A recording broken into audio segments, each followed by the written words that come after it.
Black Star Network is here. Hold no punches! I'm real revolutionary right now. Black power. Support this man, Black Media. He makes sure that our stories are told.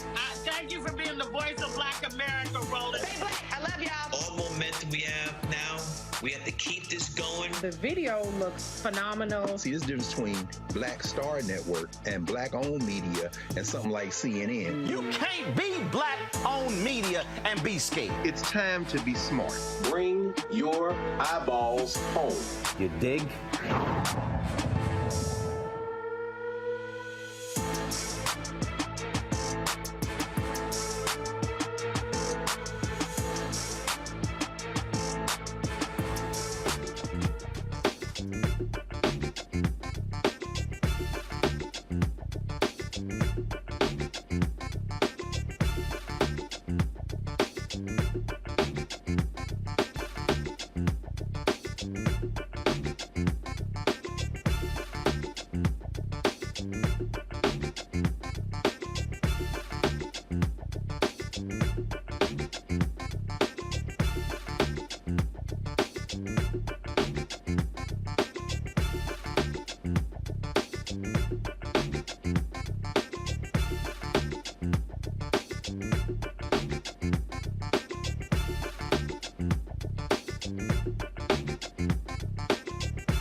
Today is Friday, May 19th, 2023. Coming up on Roland Martin Unfiltered, streaming live on the Black Star Network. The greatest running back to ever play professional football, Jim Brown, is dead at the age of 87. We will talk about his life and legacy with a number of people, including sports journalist Jim Trotter, also Hall of Famer Marshall Faulk, and others. That'll be in the second hour of our show. You do not want to miss that. Also on today's show, black people, why are they 5 times more likely to be audited by the IRS? We'll talk with a tax expert about how to protect yourself. South Carolina has joined a list of states that have waged war when it comes to education, critical race theory, and I warned y'all about Moms of Liberty. And so Michael Harriot has a 4-part series on the route where he talks about what these folks are doing that's literally destroying black education in South Carolina. You don't want to miss that conversation, folks. It is time to bring the funk on Roland Martin Unfiltered on the Black Star Network. Let's go. He's got it. Whatever the miss, he's on it. Whatever it is, he's got the scoop, the fact, the find. And when it breaks, he's right on time and it's rolling. Best believe he's knowing. Putting it down from sports to news to politics. With entertainment just for kicks, he's rolling. It's on go, roll, y'all. It's Roland Martin, rolling with Roland now. He's funk, he's fresh, he's real, the best, you know he's Roland Martin now.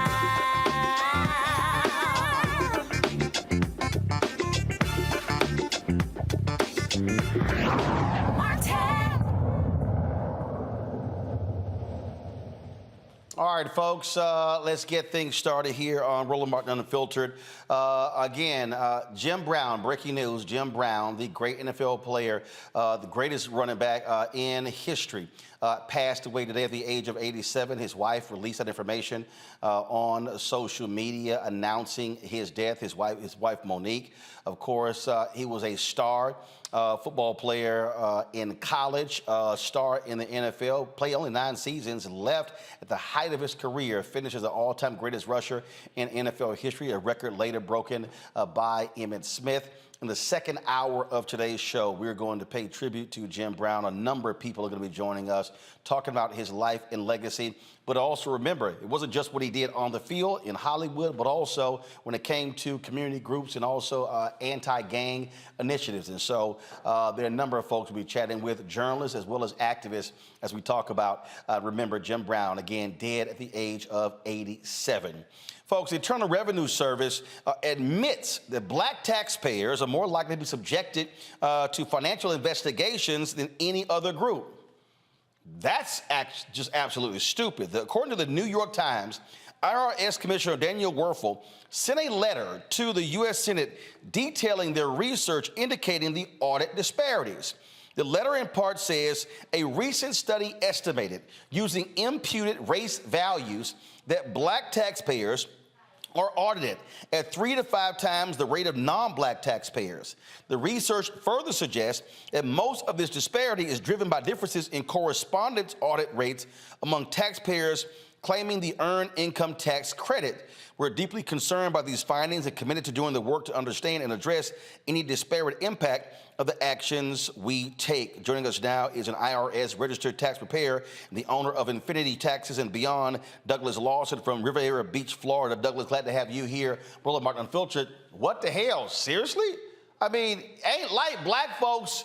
I mean, if you want to be auditing somebody, audit these rich-ass white folks who are cheating the government out of millions. Brother Roland, I appreciate the time. It's always a pleasure to be here. I had a conversation with my buddy yesterday when this was posted, and his first response to me, the sky is blue and water is wet. It's happening. It's continuing to happen. And because they found out that it's actually disparity at 5 times the amount of non-black taxpayers are being audited, it's ridiculous. So when we have 5 times the amount of our black folks that are being audited by the IRS and the disparities that are currently set, we have to understand that the system is working exactly how it was created to work. It's not broken. It was created against our communities, and we have to be very intentional about it. So I really want to thank, our representatives that sent out letters to investigate this. Representative Bill Pascrell from New Jersey, he said, I need to find out about what's going on because this is disgraceful and must end. So thank you, Representative Bill Pascrell, for standing up for our community and fighting this injustice that was set forth against our community. So they're claiming this is tied to the earned income tax credit. Explain. So they're claiming that the EIC credit is the reason that the algorithm is causing for the audits to be presented, and the majority of them are looked at. It's non-race based. It's non-income based. It's based exclusively on some of the credits that are being received. But lo and behold, these credits are predominantly going to minority and low-income families. So that's why a larger amount of individuals are currently being audited from our community. So the EIC credit, the earned income credit, that actually is causing for the trigger of the audit, was put in place and actually addressed by the representatives that have set the code to see who is determined to be audited and who's going to be taxed at a higher amount. So if we have to look at who's being taxed, why are they not auditing, as you said, the higher income class, the individuals, business owners, the individuals that actually have the ability to hide and shuffle funds around that created the code versus actually the ones that are just trying to make a living? So looking at this right now, we have to look at the significant wealth gap that's between white and black races. You have 26% lower income in a white household from a black household. 150% lower median net worth from a white household to a black household. Yet we're being higher rate of audits in a black household versus a white household. There's obviously a disparity that's being done, and we have to address that immediately. So what should folks out there be doing to protect themselves? So they say that it's race blind. It's not. First of all, ain't no way in hell is 3 to 5 times more black people in this race blind. It's not. It's not. Lo and behold, they put a code in place that's going to audit more black people than they are any other race. So it's not economic neutral. It's not race neutral. It is based upon a randomization. And that's the only way that we can genuinely actually audit clients properly, that we can do the proper taxes across the board. They're taxing us at a higher rate. When you have individuals that are making more income that are paying less tax than the low and median income families, it's ridiculous because they understand the discrepancies and disparities that they have to address. They understand that they actually have tax barriers and benefits with home ownership, with business ownership. So this is not being taught to our families, but we're actually being audited at a higher rate and then actually having to pay back taxes because we're trying to take some of the credits that they've put in place for the upper class, for the individuals that create this code. Right, and that's the point that I make. It was not created for us. It was created for them. Listen, I say it all the time. I serve on the city council in my city. And the reason I started to serve this community is because I saw the systemic racism that was created. And if we don't have a seat at the table, we cannot change these laws. So it doesn't matter white, black, Hispanic, Asian. when you're at the table and you're making decisions, you have to fight for us. Again, I'm going to thank Democratic representative from New Jersey because he fought for us. He said this is disgraceful. Any individual that's sitting at the table, you have to be a decision maker. So as a tax provider, as somebody that's actually providing this code and also being a policymaker in my city, I understand that if we're not at the table, we are going to be on the menu. Well, this is, absolutely crazy. But look, we know what it means to be black in America. It hasn't changed. And as my buddy said, Olu told me, water's wet, sky is blue. Nothing's changed. This is who we are, but we have to continue to fight for what is right. So random audits is what we have to truly do. Do not base it upon any code that directly disparages our community. Base it upon a randomization where 1 through 6, they're picking number 4. Whatever it takes to not address the concerns that we have that's causing for us to be segregated, causing for us to be repressed, causing for us to be put into a position where we're discriminated against. Absolutely. Douglas, we appreciate it, man. Thanks a lot. Brother Roland, I appreciate the time as always. Thank you. All right, folks. We'll be back on Roland Martin Unfiltered on the Black Star Network. Don't forget, folks, if you're watching on YouTube, hit the like button. You're commenting, hit the like button before you start commenting. Also, download our app, Black Star Network app, Apple phone, Android phone, Apple TV, Android TV, Roku, Amazon Fire TV, Xbox One, Samsung Smart TV. You can also join our Bring the Funk fan club. Your dollars make it possible for us to do what we do. So send your check and money orders to P.O. Box 57196, Washington, D.C., 20037-0196. Cash App, $RM Unfiltered. PayPal, R Martin Unfiltered. Venmo is RM Unfiltered. Zelle, Roland at RolandSMartin.com. Roland at RolandMartinUnfiltered.com. We'll be right back. Hatred on the streets, a horrific scene, a white nationalist rally that descended into deadly violence. White people are losing their damn minds. As an angry pro-Trump mob storms the U.S. Capitol, we've seen We're about to see the rise of what I call white minority resistance.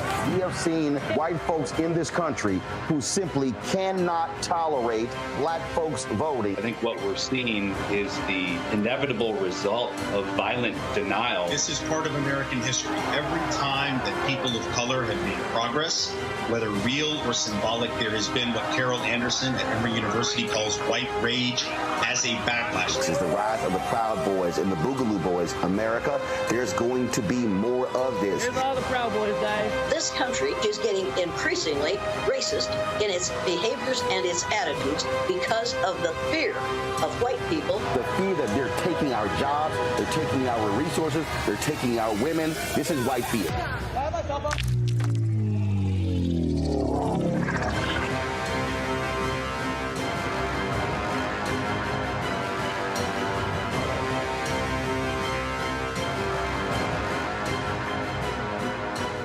Black Star Network is here. Oh, no punches! I'm real revolutionary right now. Thank you for being the voice of Black America. All momentum we have now, we have to keep this going. The video looks phenomenal. See, there's a difference between Black Star Network and black-owned media and something like CNN. You can't be black-owned media and be scared. It's time to be smart. Bring your eyeballs home. You dig? I'm Bill Duke. This is Diala Riddle. What's up, y'all? I'm Will Packer. I'm Chrisette Michelle. Hi, I'm Chaley Rose, and you're watching Roland Martin Unfiltered.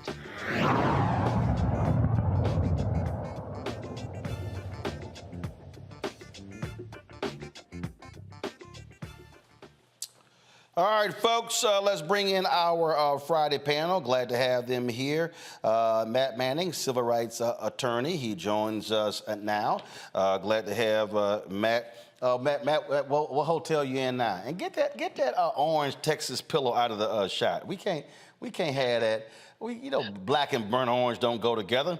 Matt joining us from Corpus Christi. Of course, we have Michael Imhotep, host of African History Network show out of Detroit. Thank goodness he ain't got no Sigma crap in the shot. And then, of course, from South Orange, New Jersey, legal analyst Candace Kelly. Glad to have all three of y'all on the show. Candace, you see this here.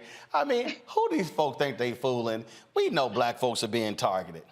And listen, anytime that you are Black in America and you're walking around the streets and something feels a little bit off, you are probably right in assuming that it is because you are Black in America. So when I hear about the IRS and the audits that have probably been unlawfully done, I'm just here waiting for the lawsuit. There are a lot of people who are going to be going back in their records and saying, why was I audited? Was I a part of this?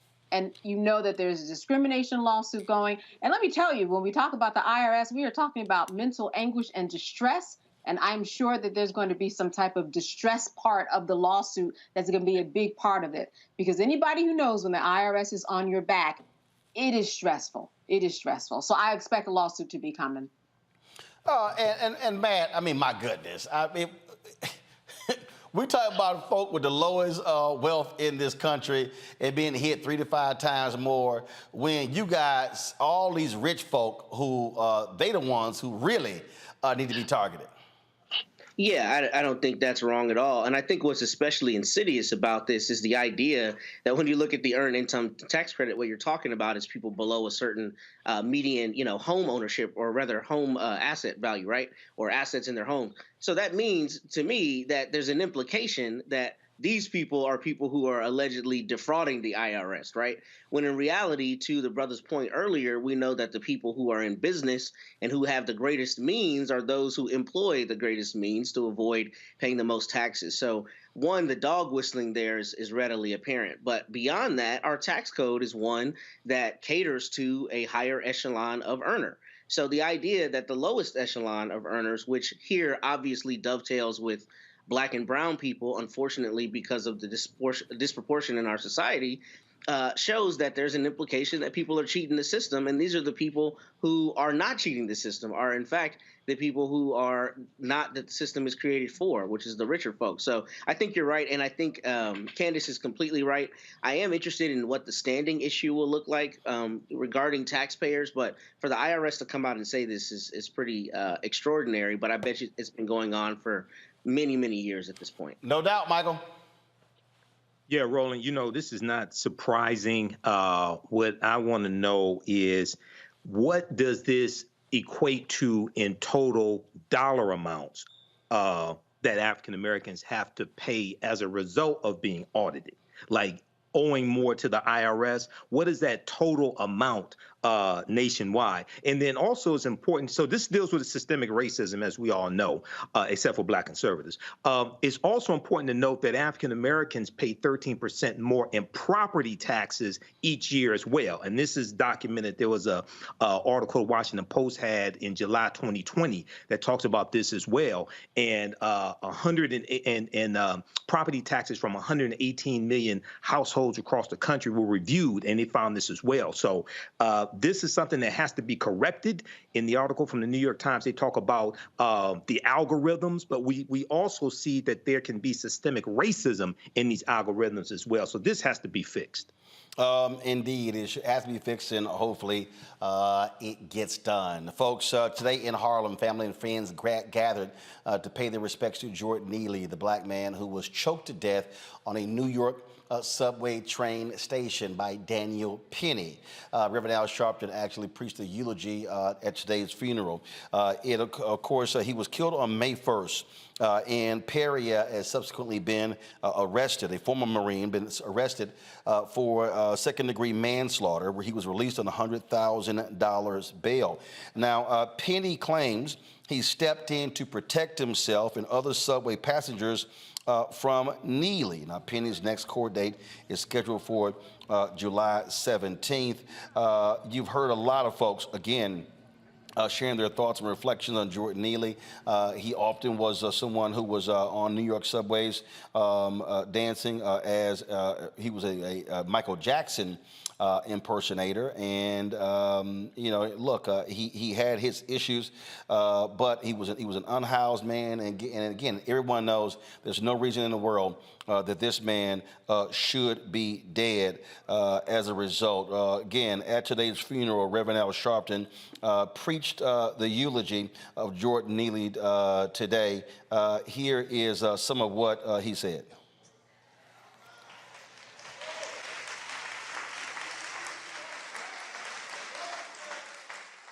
We keep criminalizing people with mental illness. People keep criminalizing people that need help. They don't need abuse, they need help.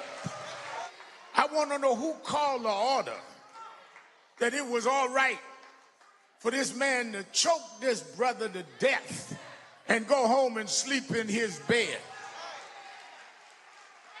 Who gave the order that it was all right to release him? We can't live in a city where you can choke me to death with no provocation, no weapon, no threat, and you go home and sleep in your bed while my family got to put me in a cemetery. There must be equal justice under the law. The sick part about it is that he'd been choked much of his life. The agencies that failed to keep him and give him mental health choked Jordan.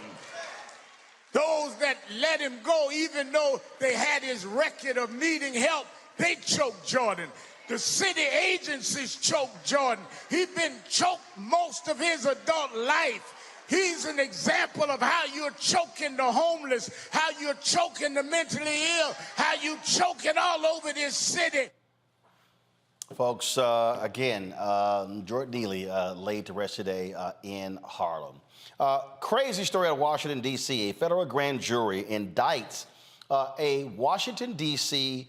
Metropolitan Police Department lieutenant for his role in the January 6th domestic terror attack. But here's what's crazy about this story. This lieutenant supervised the intelligence branch of the Metropolitan Police Department. He tipped off former Proud Boy member leader Enrique Tarrio about a pending warrant for his arrest just ahead of the January 6th attack. Shane Lamont was indicted on 1 count of obstruction of justice and 3 counts of making false statements. The charges stem from the investigation into burning a Black Lives Matter banner in December 2020 when the Proud Boys were roaming the streets of D.C. for a pro-Trump event. According to the indictment, Tarrio and Lamont communicated at least 500 times using cloud-based messaging services between July 2019 and January 2021. Tarrio and other members of the far-right group were recently found guilty of seditious conspiracy in connection with the Capitol attack. Now, Tarrio was not in D.C. on January 6th. A judge banned him from the city the day before the attack. This story here is pretty crazy, Matt, because you have a D.C. cop who's over the intelligence unit who, frankly, is aligned with the Proud Boys. Yeah, and this is a situation where when the federal judge sentences this gentleman, he's going to be sentenced with all of the force of the law, as he should be, because what makes this particularly problematic is not only that he was in a position of power, in a position of authority, and not only that the conduct itself is seditious, but the idea that he would be contacting and communicating with somebody over 500 times using a clandestine system to feed information is terrifying, because it begs the question, how much information was given? How much did he facilitate? And right now, he may be looking at the least of the charges that ultimately come. Right now, it's obstruction of justice and lying, but it could ultimately be sedition. It could be all the way up to treason. If it's found with the prosecutors that, what he was communicating was directly facilitating this attack on the Capitol, which we know is obviously one of the greatest documented affronts to democracy in the history of this country, he should not only have the book thrown at him, but it should be very terrifying to all people out there to consider that the police, which we know are not obviously beyond reproach, would be intimately involved in facilitating a terrorist attack on the seat of government. That is a crazy thing to say, and that's what we're seeing here. Apparently. Candace here, go to my iPad. Lamont worked as the supervisor of the intelligence branch of MPD's Homeland Security Bureau. And what's crazy here is that these two were in regular contact regarding Proud Boys' planned activities in the District of Columbia. And these and all of these Republicans want us to believe that you don't have law enforcement aligned with these white supremacists. And then this guy Lamont actually told people, well, because Tarrio and others were Hispanic, they were not racist. And that's the ridiculous part about it. You have hundreds of texts filled with communication telling the Proud Boys where protesters are, people who would be against them. Now, the Proud Boys say, well, they told us that information so that we would stay away. Proud Boys are not known for going away from things that are going wrong or things that, protesters. They go to the action. And that's what was going on here. And that's why he was fired. Someone in his position, a position of power like that, someone who was supposed to be doing something opposite than what he did, this is why, as was spoken on the panel already, this is why he's going down. He is going to have the book thrown at him. It's not going to be just this. It's going to be more, because they're going to see a connecting of the dots as to the information that was given to the Proud Boys and how they disseminated themselves amongst the crowd, amongst the people, in order to carry out violent acts. If you go online right now, you will see several videos of the Proud Boys hitting other people, slamming other people down, and then the police just saying, you need to go on your way. That would never happen if it was anybody, black, white, woman, or man. No one would ever get away with the police saying, I see you've hit someone and assaulted and battered someone, but now you go to walk away. So there's so much evidence that we haven't even heard about. This is just the beginning of the crack, and it's going to crack wide open, and we're going to get a lot of information, and this man is going to go down. Back to my iPad. Here's what it says here, Michael. It says, in the indictment on November 7, 2020, vote counts revealed that President Joseph R. Biden had won the 2020 presidential election, and several news organizations began reporting this fact. At 1:08 p.m. on November 7, 2020, Lamont, this is the cop, y'all, text Tario, hey, brother, sad, sad news today. You all planning anything? Tario responded, yep. At 2:10 p.m. on November 7th, using Telegram, that's an encrypted app, Lamont told Tario that need to switch to encrypted. Alerts are being sent out to LE law enforcement as social media website accounts belonging to your people are talking about mobilizing and, quote, taking back the country, getting people spun up, just giving you a heads up. At 2:14 p.m. on November 7th, 2020, using Telegram, Tario sent Lamont an audio message. At 2:16 p.m. on November 7th, using Telegram, Lamont told Tario, got your voice messages, just giving you a heads up. Please keep this between you and me. So here you have Michael, this cop, not happy that Biden is president. He's sitting here cavorting with a white supremacist member of the Proud Boys and giving them a heads up on information and saying, hey, go to the encrypted app so we can talk. Yeah, Roland. And at the same time, I'm not surprised, because white supremacists have always been involved in law enforcement. OK, I know, for instance, I know people periodically will get a report that say white supremacists have infiltrated law enforcement. They haven't infiltrated anything. They've always been there. When you go study Goodman, Schwerner, and Cheney, June 21st, 1964, Philadelphia, Mississippi, killed by the Ku Klux Klan, the 3 civil rights workers. It was the sheriff who tipped off the Klan in which direction they went after he released them. And the Klan caught them right before they crossed the county line. So I'm not saying this is acceptable. We need to fight this. But this does not surprise me at all. And people like him need to be held to the full extent of the law.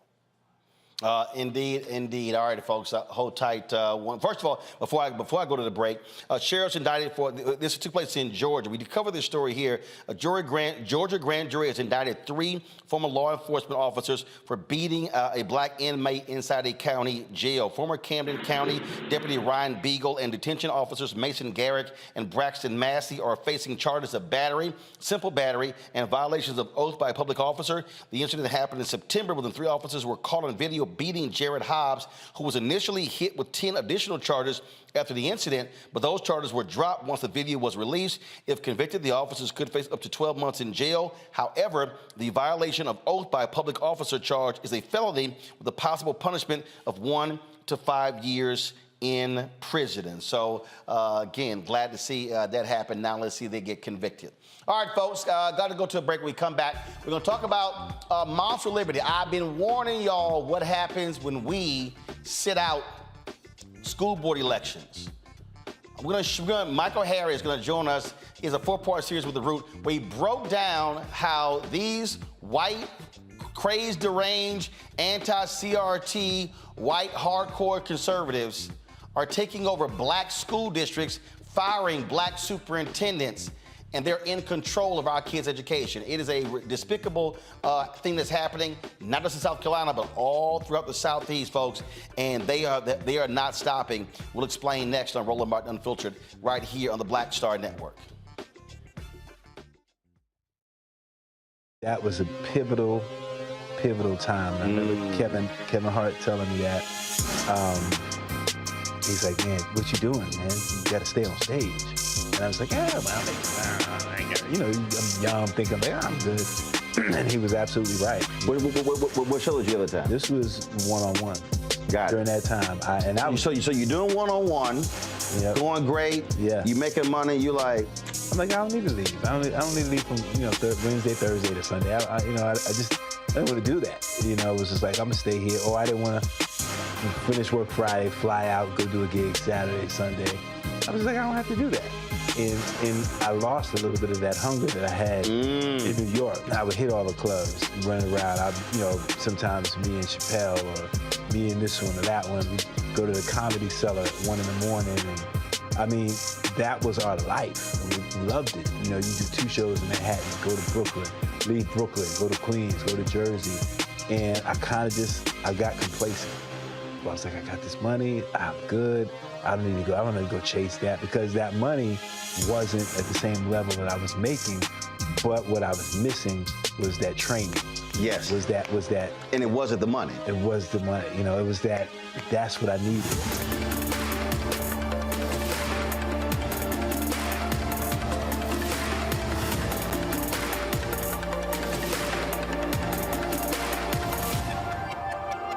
On the next A Balanced Life with me, Dr. Jackie, we're talking about leveling up, or to put it another way, living your very best life. How to take a bold step forward that'll rock your world. Leveling up is different for everybody. I think we fall into this trap, which often gets us stuck, because we're looking at someone else's level up journey, what leveling up means to them. For some, it might be a business venture. For some, it might be a relationship situation, but it's different for everybody. It's all a part of A Balanced Life. That's next on Black Star Network. Hey, what's up, everybody? It's Godfrey, the funniest dude on the planet. And you're watching Roland Martin Unfiltered. Ow.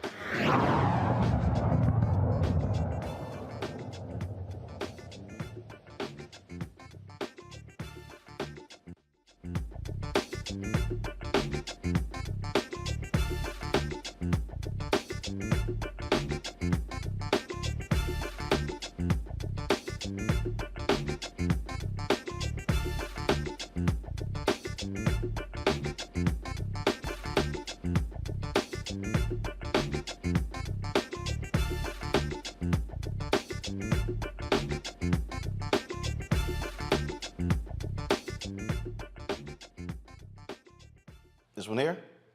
All right, let's go.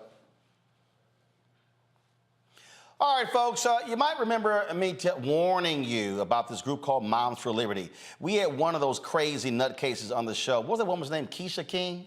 Absolutely nutcase. And they were, of course, attacking critical race theory. Republicans have been using CRT to of course, get folks all hyped up. And these folks are largely white. Now, you got some nutcase black folks who are part of Moms for Liberty. But we have seen the net result of what they did. What they started doing is they started running people for school boards.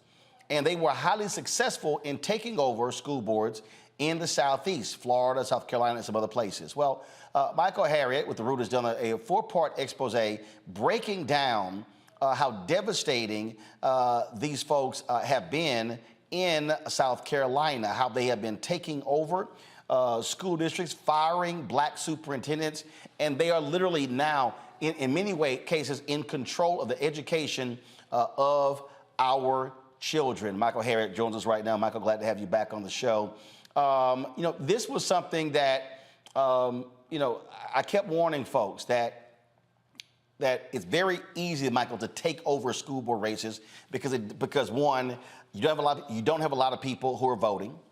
Folks don't pay a lot of attention to these races. We spend more time on, of course, presidential, U.S. Senate, congressional, gubernatorial races. And this is a way that the right has always been able to take over things. And we've seen this in Texas, in Florida, and other places. But what these folks are doing, I mean, Steve Bannon and others actually said this is what they were going to do. They were going to infiltrate and take over school districts in order to control the curriculum and the hiring, firing of superintendents and teachers. Yeah, it is, one of the things, one of their tactics, right? But I would argue that the school board elections is quite the opposite, right? Like, I think that they are using school board elections to turn out their disinterested voters. Like, if you imagine that the average white parent, doesn't care about Trump policies. They know that he's screwing up America. They know that the Republicans don't have an agenda, right? So how do you get them excited about turning out, right? Well, you threaten their children with this boogeyman called CRT.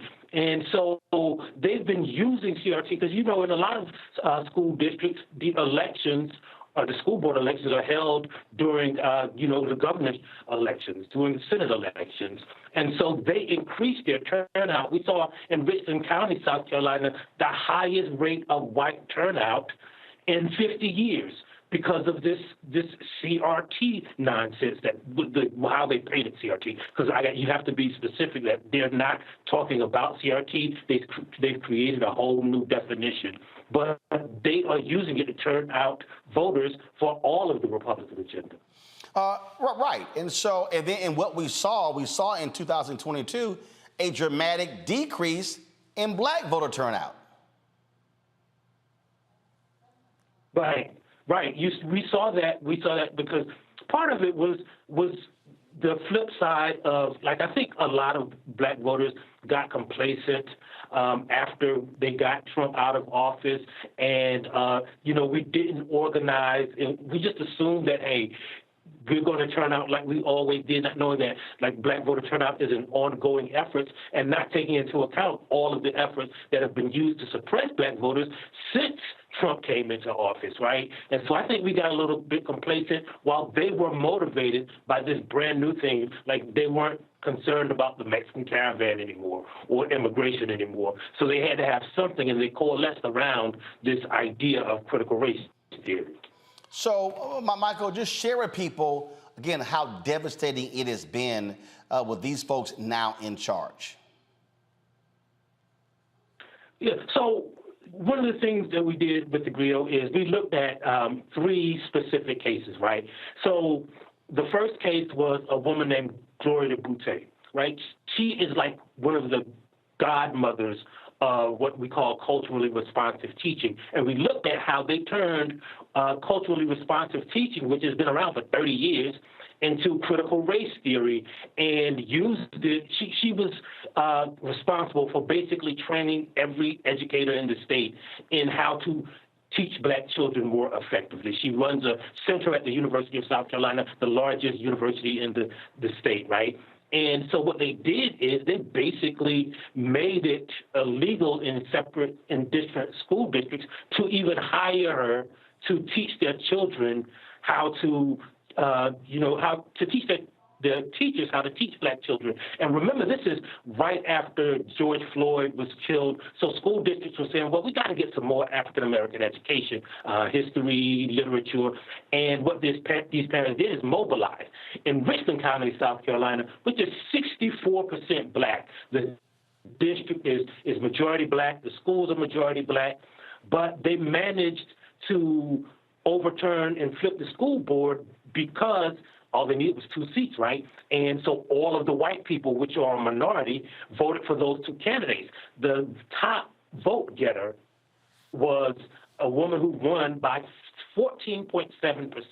So if all of the white people vote for those conservative candidates and they split the black vote amongst the other 11 people running for office, then the white people can affect elections with their small minority of voters. And as soon as they did it, they kicked out the superintendent of that district had been awarded by every educational association that year, in the past 2 years, as superintendent of the year, nationally, locally, statewide. Like, he had a wall full of awards.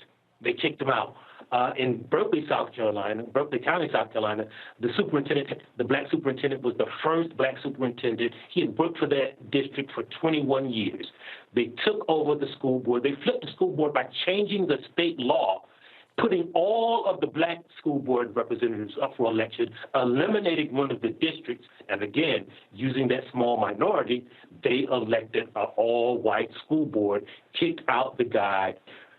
And then what they're doing is they're paying these people huge severance packages, but you got to remember, these are majority black places, so the black people are paying for these problems to go away while the white people are doing it and reducing the education, the history, the culture of black people in the education system. Michael, hold tight 1 second. I got to go to a break. We come back. We're going to continue to have this conversation and bring in our panel as well. Folks, trust me, this is their strategy, and they want to do this in school board elections this year. They want to do it in 2024. So don't think this is sort of a one-off. This is real. You're watching Roland Martin Unfiltered on the Black Star Network. Folks on YouTube, hit that like button, y'all. We should be way over 1,000 likes. Should be easily at 2,000 by now. Download our app, of course, download our app, Black Star Network app. Apple phone, Android phone, Apple TV, Android TV, Roku, Amazon Fire TV, Xbox One, Samsung Smart TV. You can also, of course, support us by joining our Bring the Funk fan club. Send your dollars to cash money orders, check money orders, P.O. Box 57196, Washington, D.C. 20037-0196. Cash App, $RM Unfiltered. PayPal, R Martin Unfiltered. Venmo is RM Unfiltered. Zelle, Roland at RolandSMartin.com. Roland at RolandMartinUnfiltered.com. Be sure to get a copy of my book, White Fear, How the Browning of America is Making White Folks Lose Their Minds. Available bookstores nationwide, Amazon, Barnes & Noble, Target, Books A Million. Download your copy on Audible. We'll be right back. When you talk about blackness and what happens in black culture, we're about covering these things that matter to us, speaking to our issues and concerns. This is a genuine people-powered movement. There's a lot of stuff that we're not getting. You get it, and you spread the word. We wish to plead our own cause. Too long have others spoken for us. We cannot tell our own story if we can't pay for it. This is about covering us. Invest in black-owned media. Your dollars matter. We don't have to keep asking them to cover our stuff. So please support us in what we do, folks. We want to hit 2,000 people, $50 this month, raise $100,000. We're behind 100,000, so we want to hit that. Y'all money makes this possible. Check some money orders. Go to P.O. Box 57196, Washington, D.C. 20037-0196. The Cash App is $RM Unfiltered. PayPal is R Martin Unfiltered. Venmo is RM Unfiltered. Zelle is Roland at RolandSMartin.com. Next, right here on The Frequency, the woman they call the Gifted Eye, hip-hop celebrity photographer Coy Soldier. She's the master storyteller that captured the history of hip-hop through the lens of her camera. Tupac comes out, the next thing you know, you didn't know who they were at first. You just seen all these dudes just come rushing the stage. Then you realize Biggie gets a bottle of champagne, he pops it open, sprays it on the crowd, he drinks the bottle. Coy Soldier, the hip-hop celebrity photographer, joining me right here on the next episode of The Frequency on the Black Star Network. What's up? What's up? I'm Dr. Ricky Dillard, the choir master. Hey, yo, Peace World. What's going on? It's the Love King of R&B, Raheem Devon, and you're watching Roland Martin Unfiltered.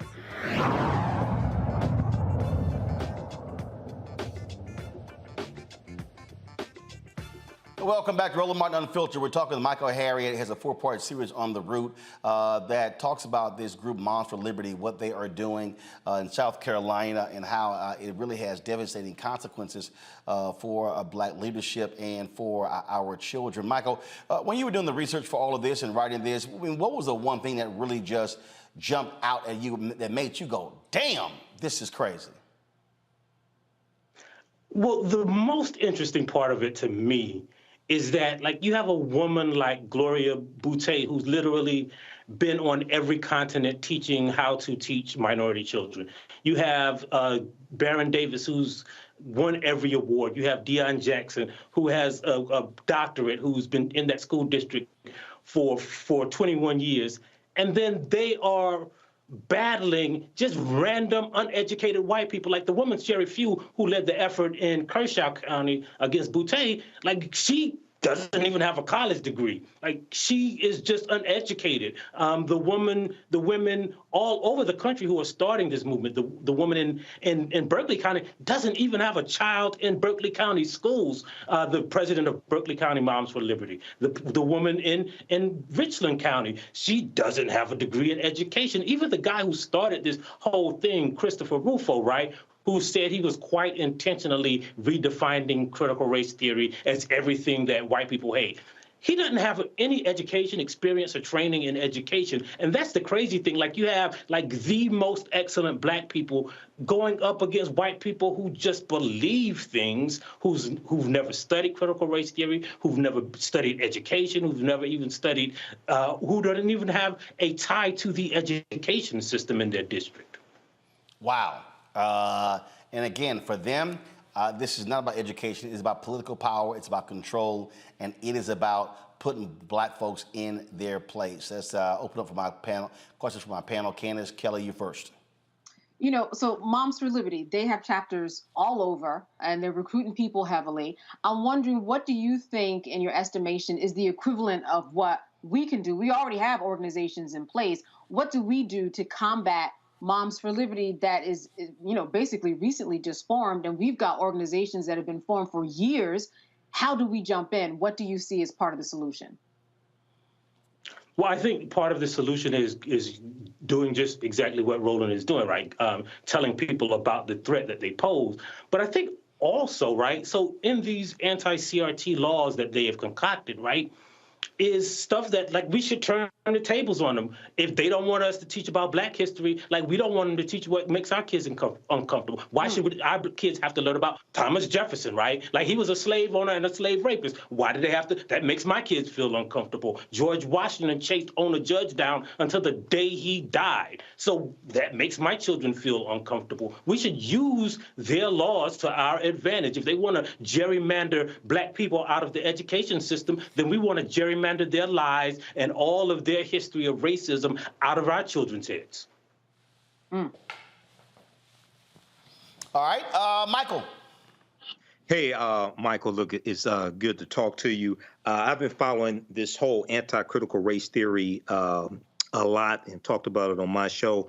What I wanted to know is, I remember when this anti-critical race theory push was beginning, you had Democrats who were reluctant to fight back against it, to call out the lies that are being told by the right, things of this nature. Now this has exploded, and you have people gaining political power through local school boards. What do you think we should do now? I understand what you just said about flipping it around and talking about Thomas Jefferson and George Washington, but overall strategy to really fight this and take back this power. What do you think, especially African Americans, should do right now?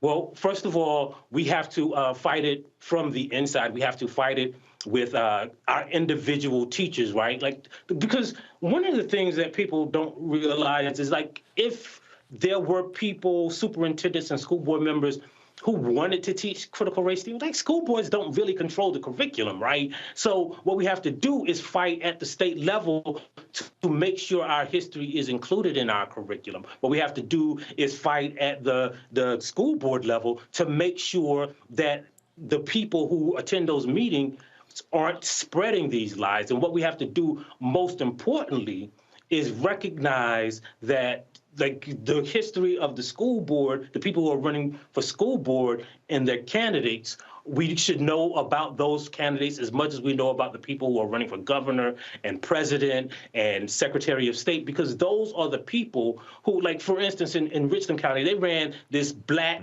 conservative, right? So they got some white people, all the white people to vote for her, but a few black people saw, ooh, there's Lakeisha up here, so we're gonna vote for her, not knowing that she was endorsed.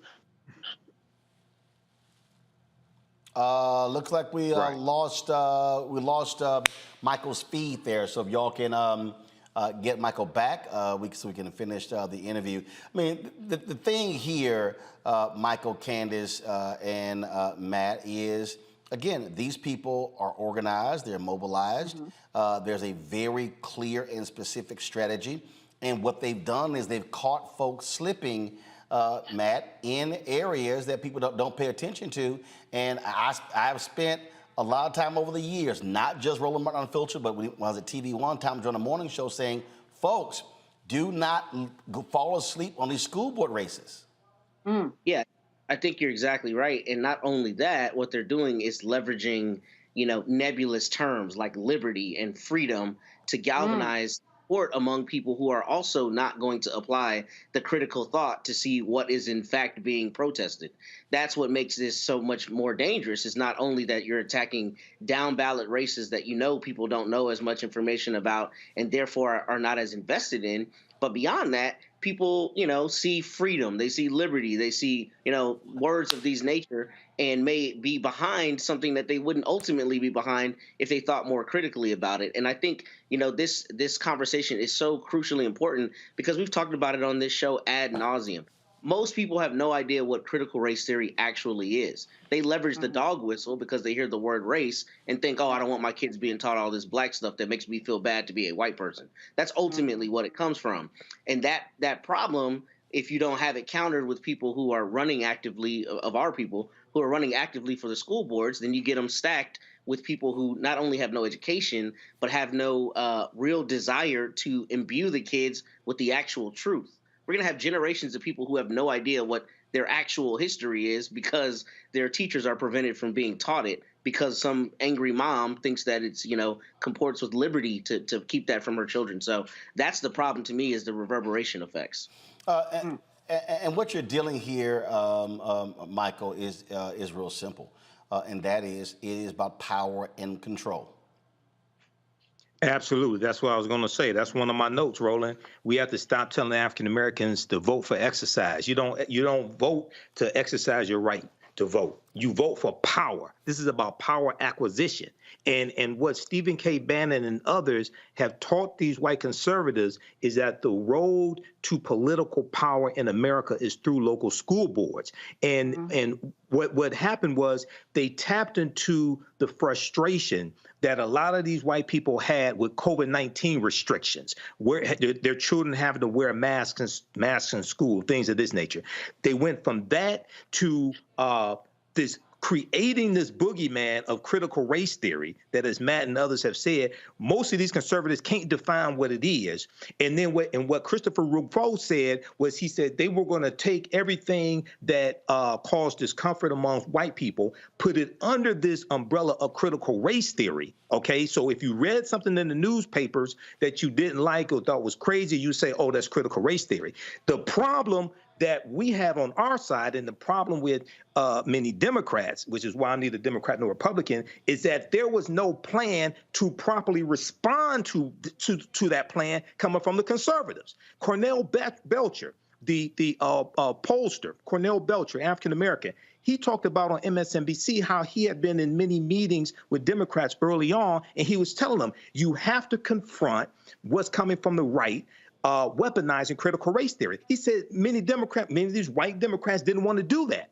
This is why we have to have strategies that are independent of a political party to push our own agenda and protect us from white supremacist nonsense like this. Well, again, what I keep saying to people is, look, majority of the kids in public schools today are black and brown. That's a fact. And if we are sitting on the sidelines and sitting out these elections, it's very easy to come in, run folks, take some resources, and take it over. And I keep telling people, this is going to be happening in South Carolina, North Carolina, rural areas, in the city as well. And so we got to be very cognizant of all of this, because this is a fundamental problem. And again, this is how they mobilize and organize. As Michael Harriot said, they were using this to energize their base. It was driven by race. It was driven by white fear. I laid out in my book, this is what it was all about. And so frankly, a lot of us were not paying attention. There were hundreds of thousands of black people in South Carolina did not vote in 2022. This is what they did. And what did they do? They went in and started firing black superintendents, started firing black educators. Folks, this is real. This is real. And if you're sitting and watching right now and you're saying, I don't see any big deal with this, do understand this is going to spread, and you're going to look up and they're going to be in control of places where African Americans are in the majority. And we frankly can't blame anybody but ourselves when we're not doing our part to stop them. When we come back, Jim Brown, the greatest player to ever play running back. Some say he's the greatest football player ever. Got to the age of 87, but his legacy wasn't just about football. It was also in Hollywood. It was also in civil rights. It was also in anti-gang work. We will discuss his life and legacy next, right here on Roland Martin Unfiltered on the Black Star Network. Next on the Black Table with me, Greg Carr. Democracy in the United States is under siege. On this list of bad actors, it's easy to point out the Donald Trumps, the Marjorie Taylor Greens, or even the United States Supreme Court as the primary villains. But as David Pepper, author, scholar, and former politician himself says, there's another factor that trumps them all and resides much closer to many of our homes. His book is Laboratories of Autocracy, a wake-up call from behind the lines. So these state houses get hijacked by the far right, then they gerrymander, they suppress the opposition, and that allows them to legislate in a way that doesn't reflect the people of that state. David Pepper joins us on the next Black Table, here on the Black Star Network.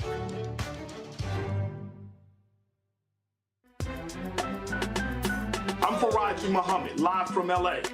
And this is The Culture. The Culture is a two-way conversation. You and me. We talk about the stories, politics, the good, the bad, and the downright ugly. So join our community every day at 3 p.m. Eastern and let your voice be heard. Hey, we're all in this together. So let's talk about it and see what kind of trouble we can get into. It's The Culture, weekdays at 3, only on the Black Star Network.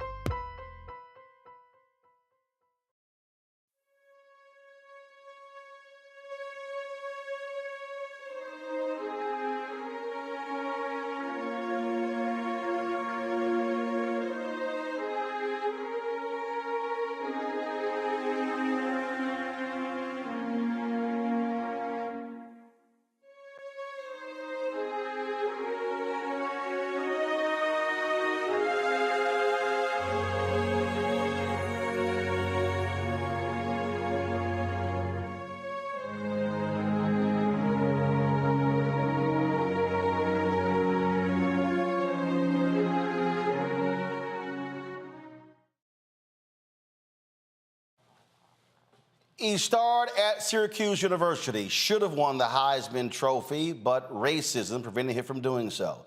Jim Brown goes to the NFL, becomes a 3-time MVP, was a 1964 NFL champion, 9-time Pro Bowler, 8-time first-team All-Pro, elected to the Pro Football Hall of Fame class in 1971, named to the NFL 100 all-time team. He is considered the greatest running back to ever play the game. Folks, he played 9 seasons, retired at the top of his game, finished as the NFL career rushing leader, a record that was later broken by Emmitt Smith.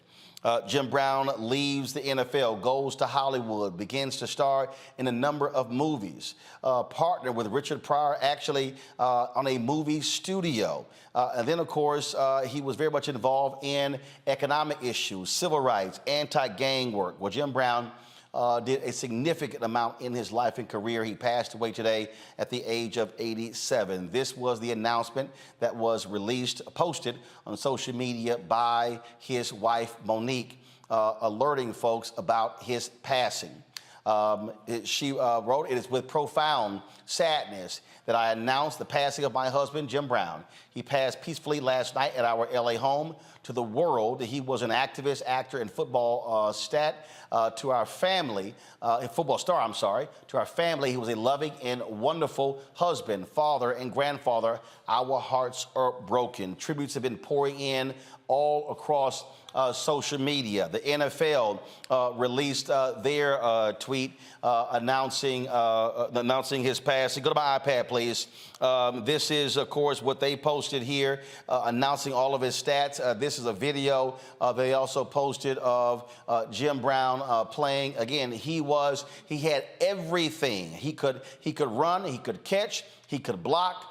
He was fast and he was strong. He was an incredible athlete and someone who, again, every running back in NFL history is measured by. When they talk about running backs, he is simply the gold standard in professional football. But the thing about it, he wasn't just a football player. He also was a lover of lacrosse in many ways. Paul Robeson, who also was a star athlete, he also loved lacrosse as well. And Jim Brown actually once said that he would rather play lacrosse for 6 days and play football on his 7th day.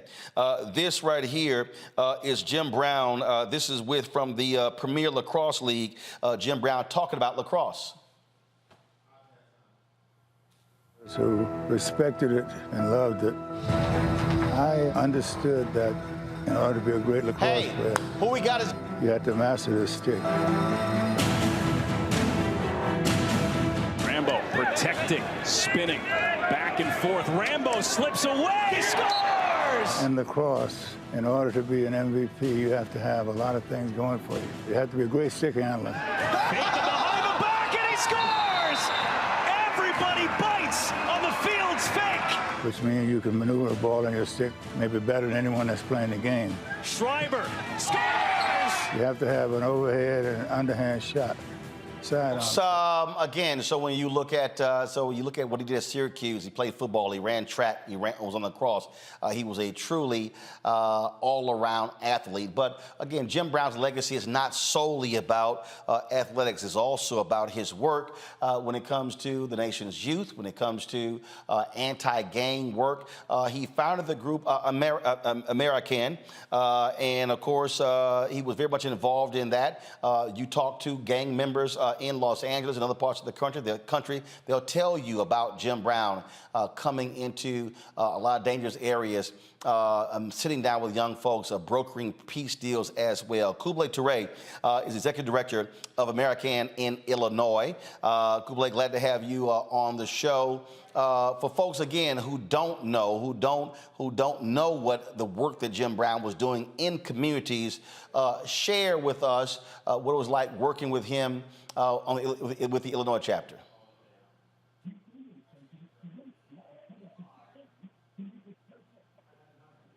All right, Toure, are you there? All right, are you there? Can you hear me? Yes, sir, I hear you, brother. Go right ahead. Just share your thoughts about the work that Jim Brown did with his organization.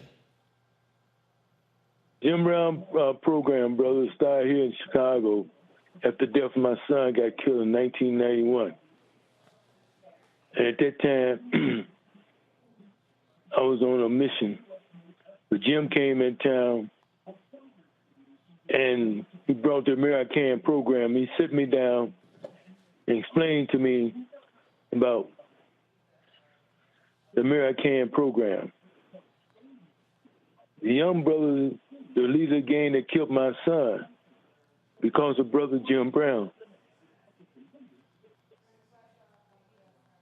Met with that young brother, man, and let him know that I was going to kill him because he was the leader of the gang that killed my son.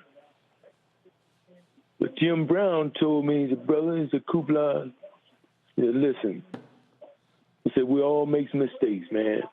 He said, that's a young brother needs some leadership.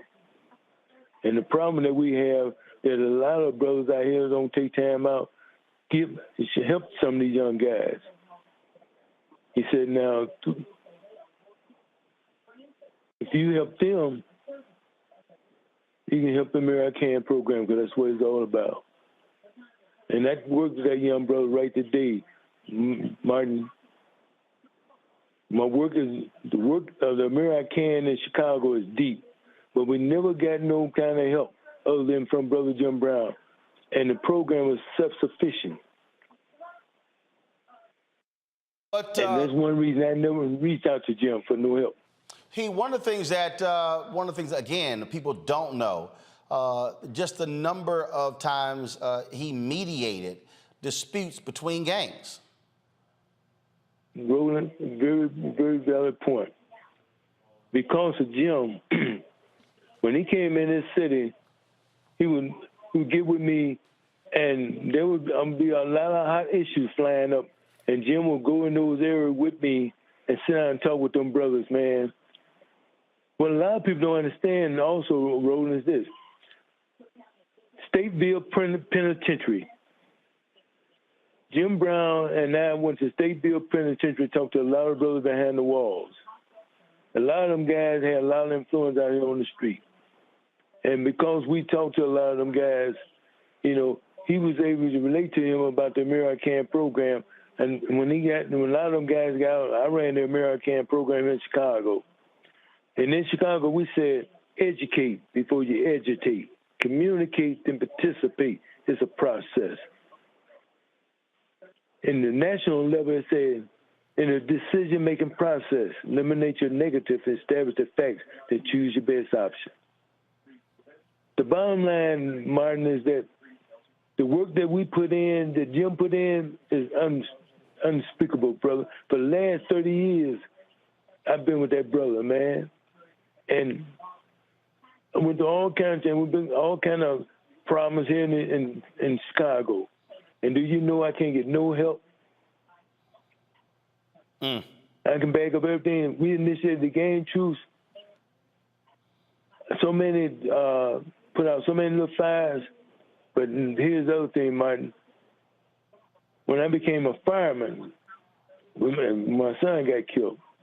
But I initiated the Game Truth because of Jim. From that point on, brother, I've been working in these streets. And Jim always had my back. And just recently, the other day when I called you, I was going to send you information about the black firefighters and the American program working in the streets. You know, right now, brother, after 30 years, I got a young brother that teach boxing over at the Robert Taylor Park named Jeff Mason, former gangster disciple. For 30 years, that brother, I've been working that program. I got another young brother, the Vice Lord, Coach Charles Rice on the West Side, Lindale Eagle football team. For 30 years, brother, these programs, I've been working through the American program. So we've been doing the work, brother, but don't nobody want to give us our props. You know, as a black man, it's hard for a black man to be himself, because if you can't be yourself, then other people want to buy you off. You know, so I'm not with all that. Jim wasn't with all that, but I learned a lot from Brother Jim. He was my mentor. He was my big brother, man, and I love that man. Kublai Ture, we appreciate you sharing your reflections of Jim Brown. For folks, if they want to support your organization, where do they go? Is there a website they can go to? Yeah, no, right now I don't have a website. They can always reach me by my phone number. I have no problem with it. Area code 773-443-7809. And they right, and it's American, Illinois. All right, just repeat the phone number one more time. 773-443-7809. All right. Martin, let me say, may Allah bless you and your family, brother. And I'm praying that He have mercy on my big brother's soul, man. I appreciate it. Thank you so very much. Thank you, sir. Thank you. I'll start with you, Michael, and that is, you know, when we talk about, you listen to Kublai there are very few people who, when they walked into the room, they demanded a level of respect Jim Brown was one of those guys. He seemed like you never ever saw Jim Brown smile, but he had the demeanor that could demand that level of respect from some of the toughest cats you can ever think of. Yeah, I think he did. I never met Jim Brown, but I think that's correct. There was an interview he did with the Washington Post in 1979 where he talked about it being very difficult for white America to understand that if you are part of football's elite, why you're not satisfied with the recognition and the money. He wanted all of his rights as an American citizen. I remember growing up. So I was born in '71. So he retired from the NFL in '65. Probably my earliest memories of Jim Brown was seeing the movie The Dirty Dozen and watching it on TV. Okay, he was in the movie The Dirty Dozen. I remember he was in the movie Riot as well. Then I saw the blaxploitation movies, Three the Hard Way, one of my favorite movies. Okay, Three the Hard Way with probably the first black martial arts star, which was Jim Kelly. Okay, they were in that movie together. He's in the Slaughter movies as well. Then in the 1990s, he's in the movie The Original Gangsters, which reintroduces these what were termed in Ebony magazine blaxploitation stars, reintroduces them to another generation. Okay, and then you have the work that he did, the anti-gang violence work. I remember watching on CNN, like when the Rodney King verdict happened and the rebellion that took place after that, and Jim Brown talking about the work he was doing with Mary Khan as well. And lastly, Roland, in the past couple of years, there's a movie that Regina King directed called One Night in Miami, which is a fantastic movie which deals with the fictional account of the night of February 25th, 1964, after Cassius Clay defeats Sonny Liston. And it's a fictitious account of a party that Malcolm X had back at his hotel room with Jim Brown, Cassius Clay, Muhammad Ali, and Sam Cooke. It's a fantastic movie. So, you know, we really need to study Jim Brown. There may be some things that we disagree with here and there. The picture that you're showing right there is the Cleveland Summit, 1967, after Muhammad Ali is stripped of his title as well, and you have these African-American athletes. You have Lou Alcindor, before his Kareem Abdul-Jabbar, I think it was Lou Alcindor. You have Bill Russell, et cetera. Many of them are there for different reasons, but it's important for us to study these African-American men. All right, hold tight 1 second. I got to go to a break. And of course, in that photo, you saw Jim Brown and Bill Russell. We lost Bill Russell earlier this year. Reverend Jesse Jackson Sr. alluded to that. I'll read his statement when we come back. Folks, you're watching Roland Martin Unfiltered as we pay tribute to the legendary Jim Brown, who died last night at the age of 87. You're watching the Black Star Network.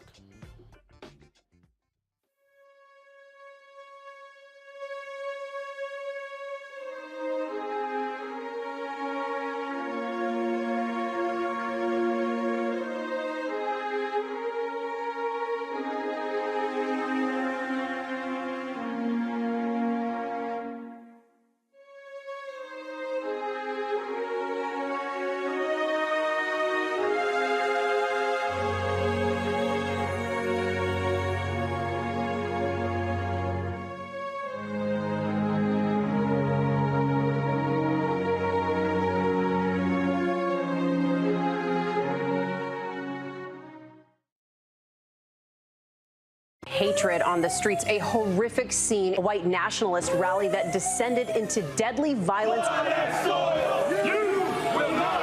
White people are losing their damn minds. An angry pro-Trump mob storms the U.S. Capitol. We're about to see the rise of what I call white minority resistance. We have seen white folks in this country who simply cannot tolerate black folks voting. I think what we're seeing is the inevitable result of violent denial. This is part of American history. Every time that people of color have made progress, whether real or symbolic, there has been what Carol Anderson at Emory University calls white rage as a backlash. This is the rise of the Proud Boys and the Boogaloo Boys. America, there's going to be more of this. Here's all the Proud Boys, guys. This country is getting increasingly racist in its behaviors and its attitudes because of the fear of white people. The fear that they're taking our jobs, they're taking our resources, they're taking our women. This is white fear.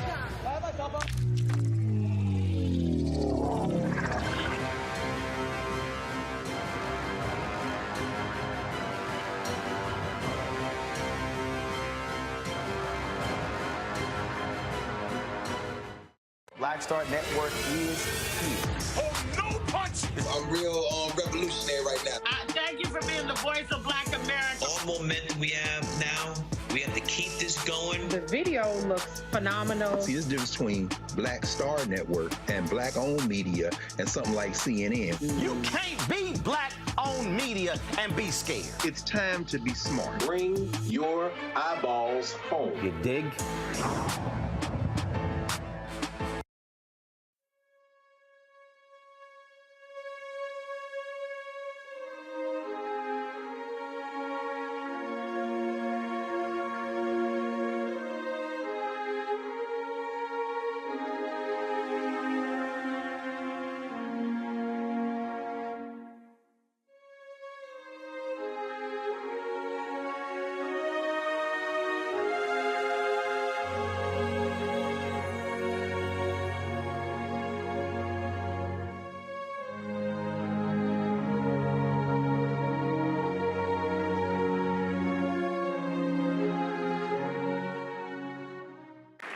And it's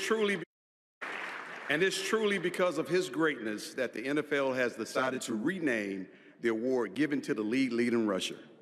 And Barry and I are honored that that award will be given out tonight in honor of Jim Brown. No question about it. No question.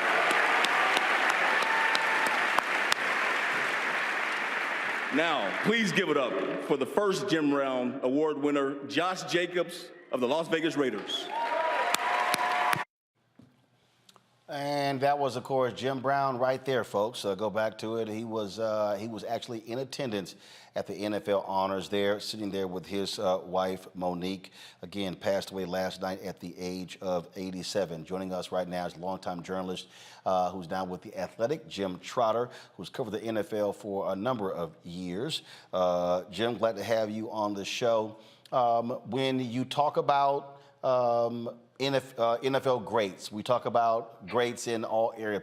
People throw around the phrases the GOAT, the GOAT, the GOAT. I think it's fair to say when you talk about a consensus of who is the greatest running back of all time, somebody probably would be high or drunk if they don't start with Jim Brown.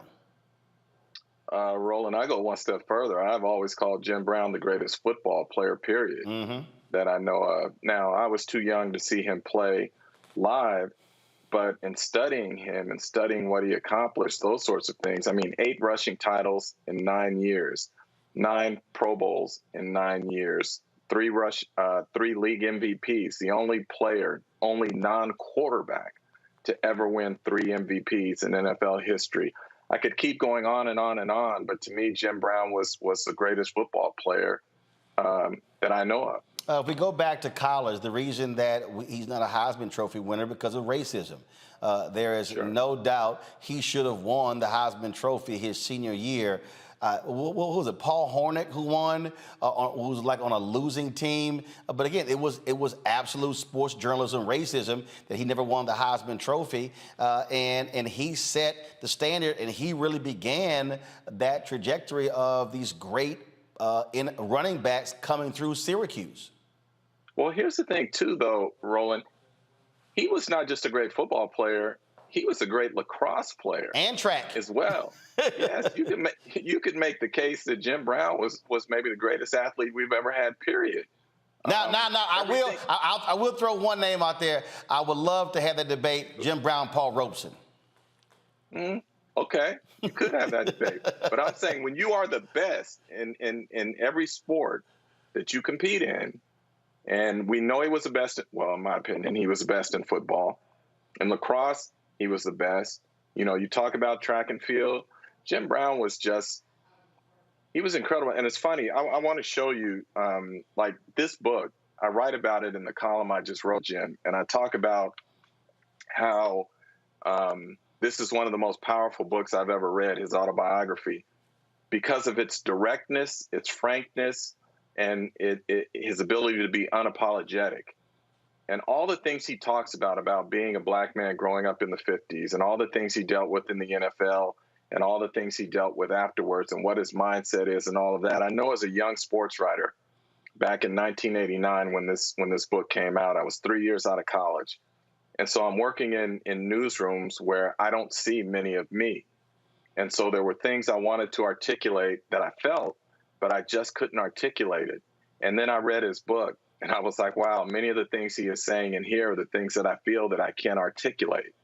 And so people may find it strange when I say that a sports book is one of the most powerful books I've ever read, but his autobiography did that to me. It spoke to me in a number of different ways, and I would recommend it for anyone to read who wants to learn about him, who wants to learn about conviction, who wants to learn about standing up during times where it is either not safe or not comfortable to do so.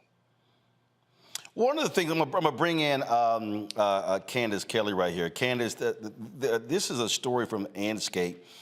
Jesse Washington did this story, and it sort of speaks to what Jim Trotter was just saying there about Jim Brown, and that is his season was over for the Cleveland Browns. The article says here that he was bored, so he decided to go act in the movie. And so he's filming the movie The Dirty Dozen, as it says, to stimulate his mind. Now, he knew he was going to have to prepare for the upcoming season, and he was in the final year of a 2-year deal paying him $60,000. He wanted to play the following season, but he would have had to leave the film. And the owner of the team, Art Modell, was like, hey, sorry. He said, no veteran Browns player has been granted or will be given permission to report late to our training camp at Hiram College, and this includes Jim Brown. Should Jim fail to report to Hiram at check-in time deadline, which is Sunday, July 17th, then I will have no alternative to suspend him without pay. He was like, okay, all right, no problem. And so he says Modell started fining Brown $100 for every day he didn't show up, but no one told Brown what to do, not even the owner of the team he played for. And this is what he did. He wrote the owner, Art Modell. Now, mind you, this is Art Modell, the owner, who has the greatest player on his team. And I guess he thought Jim was a regular Negro. And he wrote him this letter. I am writing to inform you that in the next few days, I will be announcing my retirement from football. This decision is final and is made only because of the future that I desire for myself, my family, and if not, to sound corny, my race. I am very sorry that I did not have the information to give you at some earlier date, for one of my great concerns was to try in every way to work things out so that I could play an additional year. I was very sorry to see you make the statements that you did, because it was not a victory for you or I, but for the newspaper men. Fortunately, I seem to have a little more faith in you than you have in me. I honestly like you and will be willing to help you in any way I can, but I feel you must realize that both of us are men and that my manhood is just as important to me as yours is to you. It was indicated in the papers out of Cleveland that you tried to reach me by phone. Well, I hope you realize that when I am in my apartment, I never refuse to answer my phone. The only reason that I did not contact you before I knew the completion date of the movie is that the date was the one important factor. You must realize that your organization will make money and will remain successful whether I am there or not. The Cleveland Browns are an institution that will stand for a long, long time. I'm taking on a few projects that are very interesting to me.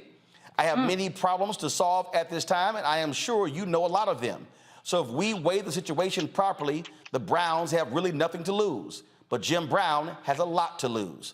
I'm taking it for granted that I have your understanding and best wishes. For in my public approach to this matter, this will be the attitude that will prevail.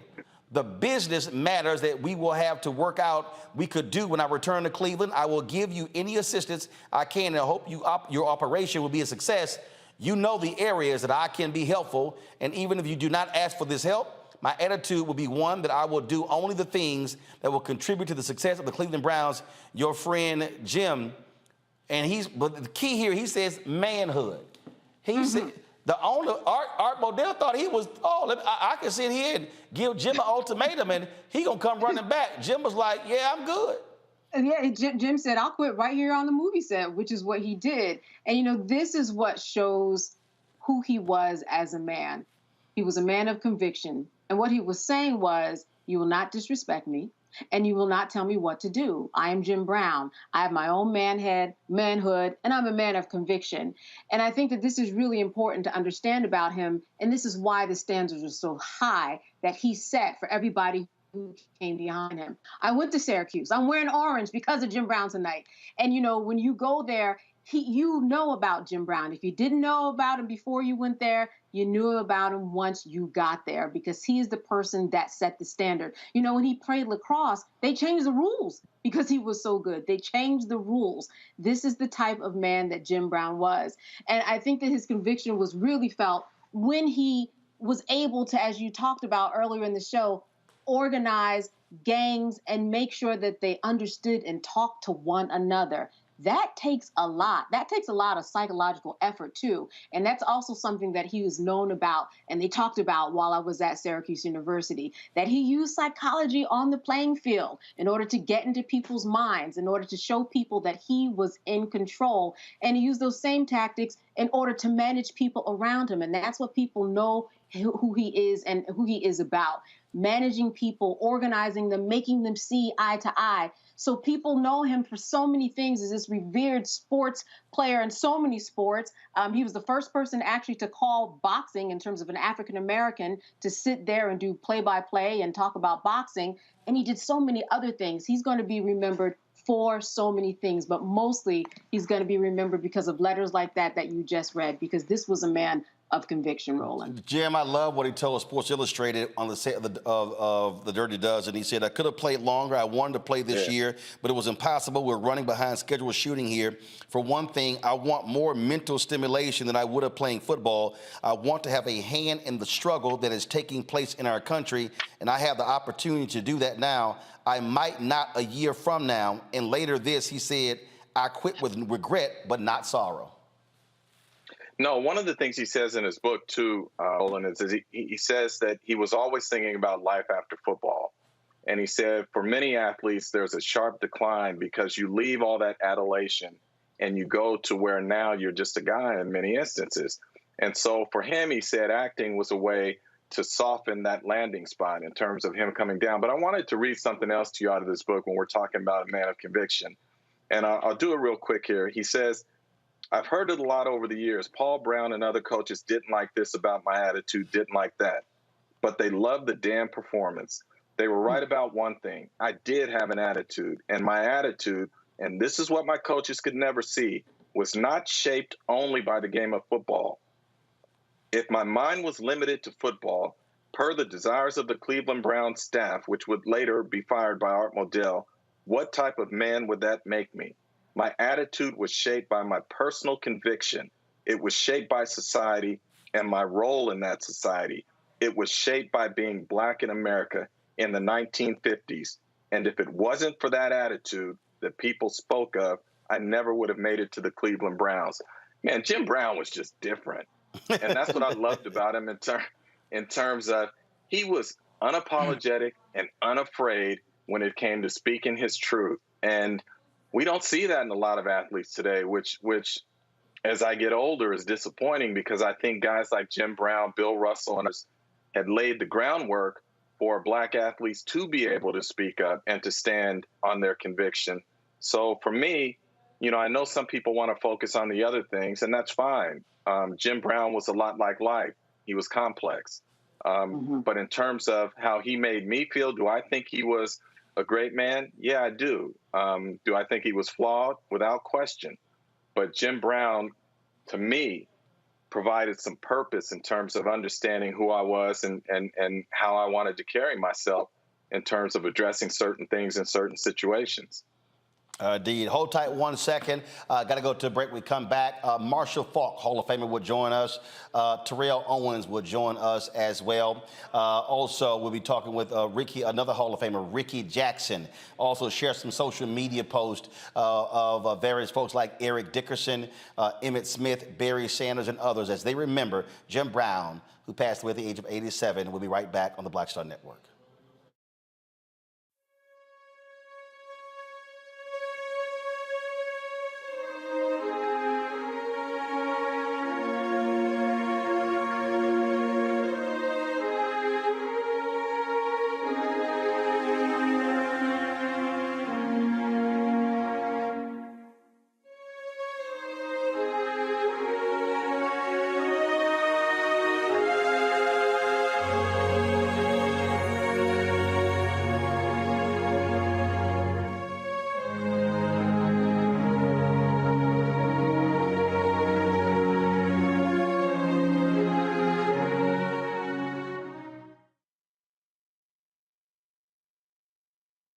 Next on the Black Table with me, Greg Carr. Democracy in the United States is under siege. On this list of bad actors, it's easy to point out the Donald Trumps, the Marjorie Taylor Greens, or even the United States Supreme Court as the primary villains. But as David Pepper, author, scholar, and former politician himself says, there's another factor that trumps them all and resides much closer to many of our homes. His book is Laboratories of Autocracy, a wake-up call from behind the lines. So these state houses get hijacked by the far right, then they gerrymander, they suppress the opposition, and that allows them to legislate in a way that doesn't reflect the people of that state. David Pepper joins us on the next Black Table, here on the Black Star Network. When you talk about blackness and what happens in black culture, we're about covering these things that matter to us, speaking to our issues and concerns. This is a genuine people-powered movement. There's a lot of stuff that we're not getting. You get it, and you spread the word. We wish to plead our own cause. Too long have others spoken for us. We cannot tell our own story if we can't pay for it. This is about covering us. Invest in black-owned media. Your dollars matter. We don't have to keep asking them to cover our stuff. So please support us in what we do, folks. We want to hit 2,000 people, $50 this month, raise $100,000. We're behind 100,000, so we want to hit that. Y'all money makes this possible. Check some money orders. Go to P.O. Box 57196, Washington, D.C. 20037-0196. The Cash App is $RM Unfiltered. PayPal is R Martin Unfiltered. Venmo is RM Unfiltered. Zelle is Roland@RolandSMartin.com.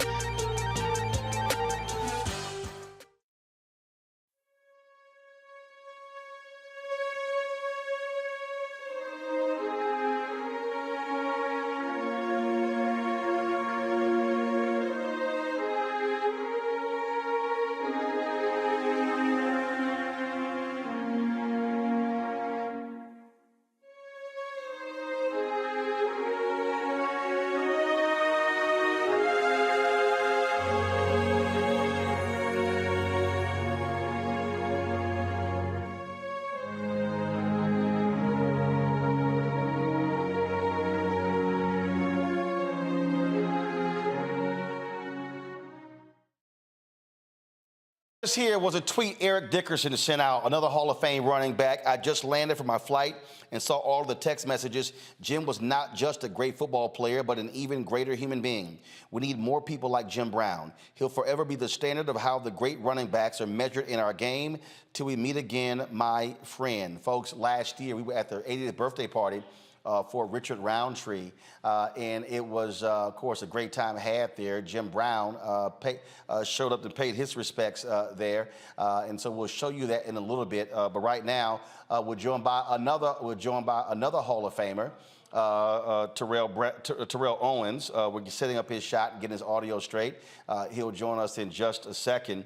It was, I guess 3 or 4 years ago, maybe even longer. I actually did an interview with T.O. and Jim Brown at Jim Brown's home in Los Angeles. I am trying to get hold of a copy of that from the producer, Stacey Dillon.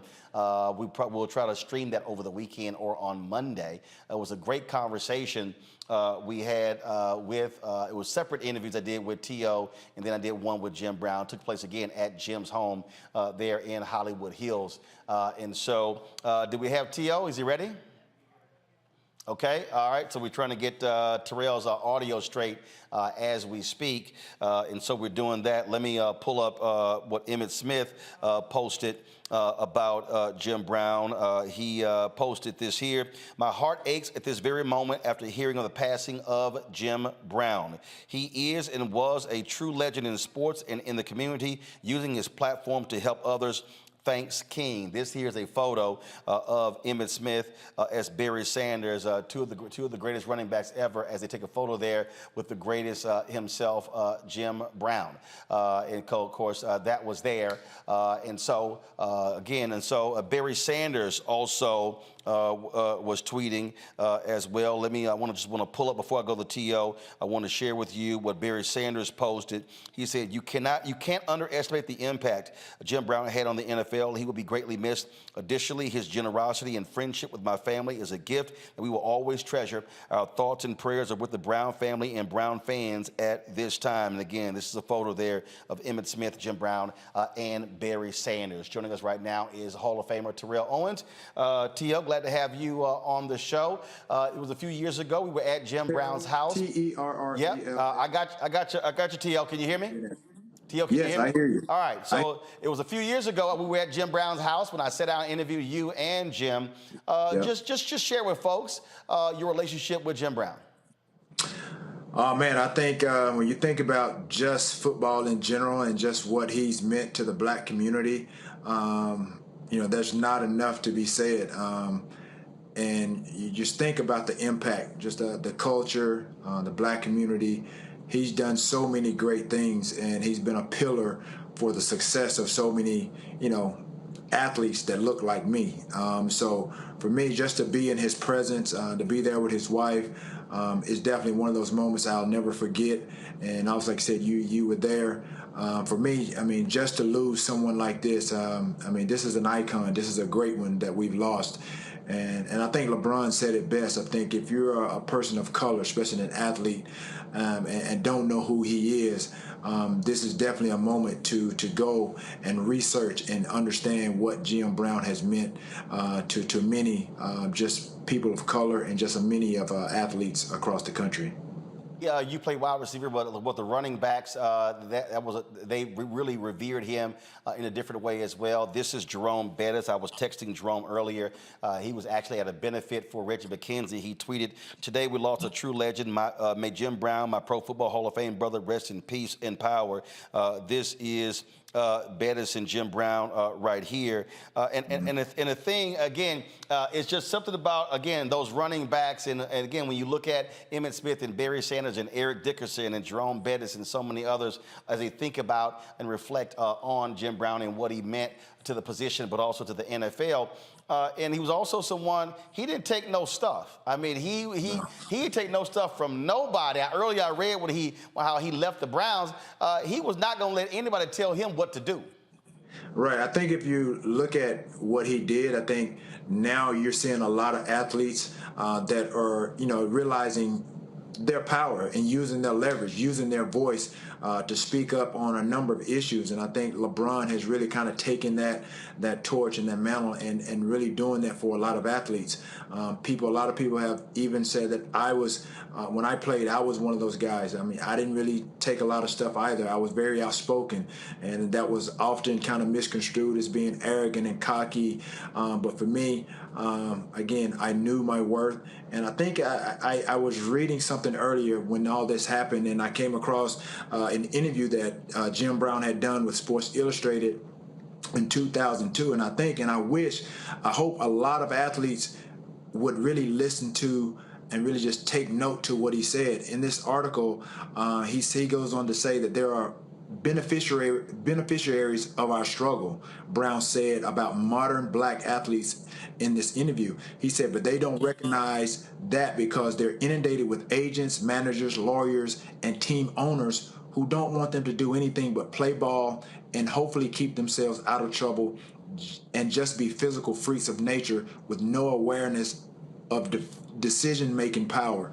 And that's honestly where we are right now. You think about the National Football League. This is the only sport that honestly has a lot of wear and tear on our body that doesn't have guaranteed contracts. These athletes have to understand how much leverage, how much power that they have to get those guaranteed contracts if they truly want them. And again, NFL is made up of 70+% black and brown athletes. If they want these guaranteed contracts that obviously some of these other sports are garnering, they have to understand their leverage. They have to understand their power. And this is what Jim Brown was alluding to. And this has been going on for many, many years. And it takes a number of these guys to honestly get together in order to do that. The NFLPA, the union, is not as strong as some of these other unions like the NBA, MLB. And a lot of people don't know this, but the National Football League makes more money than the NBA and Major League Baseball combined. And there's no reason why us as athletes, especially these new guys that will be coming into this new money, that they shouldn't have guaranteed contracts. What Lamar Jackson had to go through over this last few months, that shouldn't happen. Indeed. T.O., we appreciate you taking some time, man, to share your thoughts and reflections about the passing of Jim Brown. Thanks a bunch. Absolutely. And all my best go out to his family. Thanks so much. We appreciate it. Matt, what T.O. said there, we talked about a little bit earlier in terms of how Jim Brown operated. I remember he said, look, I ain't taking all these hits in the NFL. I'm getting paid more money to lay up with Raquel Welch. Yeah, and first I'll say I'm a little younger, so I obviously didn't get a chance to watch Jim Brown play, but I did play lacrosse at Howard, and it's interesting because I remember the coach saying that just so frequently. Oh man, greatest lacrosse player of all time is Jim Brown, and it dawned on me then that we're talking about a man who had played before any of us had ever lived, and his legend so far outshone his playing days that we were still talking about it, 60 years later, which I think is just a testament to the titanic proportions of his ability. But what I thought was great about that letter, and especially that I think T.O. hit on beautifully, is not only the social responsibility that athletes have, that many of them are shouldering that burden, and really in a great way, but beyond that, the idea that, look, you are the ones that put the butts in the seats. You have the leverage. And that's an important lesson, not only for the athletes, but for all of us, because so many of us create value for corporations and for agencies and other places and don't fully understand how much they rely on us and how much they need us to accomplish their goals. So I like the idea that athletes are empowered to not only realize, their social responsibility, but realize how they can leverage their position and say, look, NFL, we make so much money for you. We need guaranteed contracts. And if you don't give us those contracts, here are our consequences. So I think he was a model in that respect. And I just think obviously he was a titan. And to be a person who has set so many standards in so many different realms is really an extraordinary thing. And I'm appreciative of his legacy and his stalwart commitment to living his truth as a black man unapologetically. Indeed. All right, I got to go to a break real quick. We come back. We'll have more tributes to Jim Brown, folks. Again, passed away last night at his Los Angeles home at the age of 87.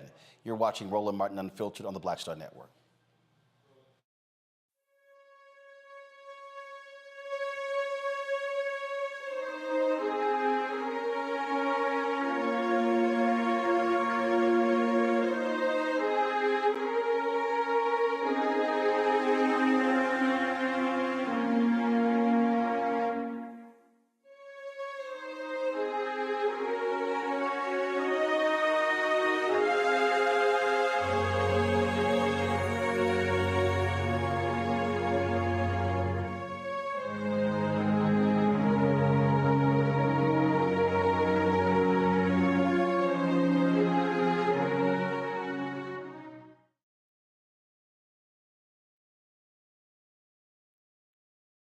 On the next Get Wealthy with me, Deborah Owens, America's Wealth Coach, nurses are the backbone of the healthcare industry, and yet only 7% of them are Black. What's the reason for that low number?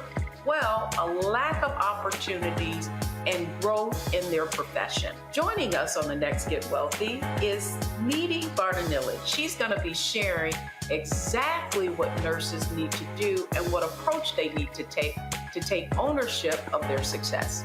So the Black Nurse Collaborative really spawned from a place and a desire to create opportunities to uplift each other, those of us in the profession, to also look and reach back and create pipelines and opportunities for other nurses like us. That's right here on Get Wealthy, only on Black Star Network.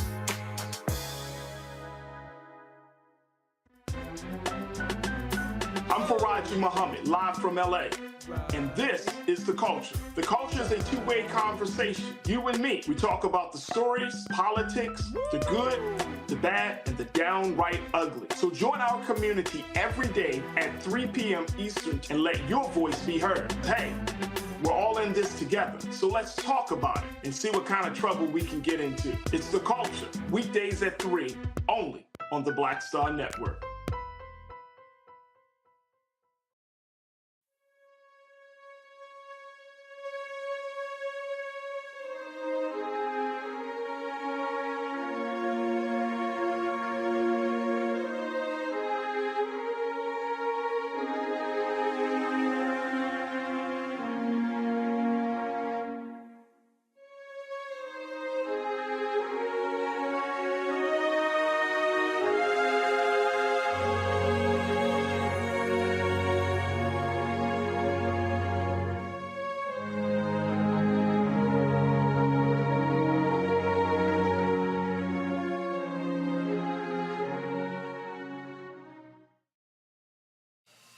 Well, I was on the golf course earlier today when I got the news of the passing of Jim Brown. Folks were texting me and blowing my phone up. And, of course, Jim Brown was a huge golfer himself, always playing golf. So it's only fitting we would talk to Hall of Famer Marshall Faulk, who's on the golf course right now. Marshall, always glad to see you, my brother.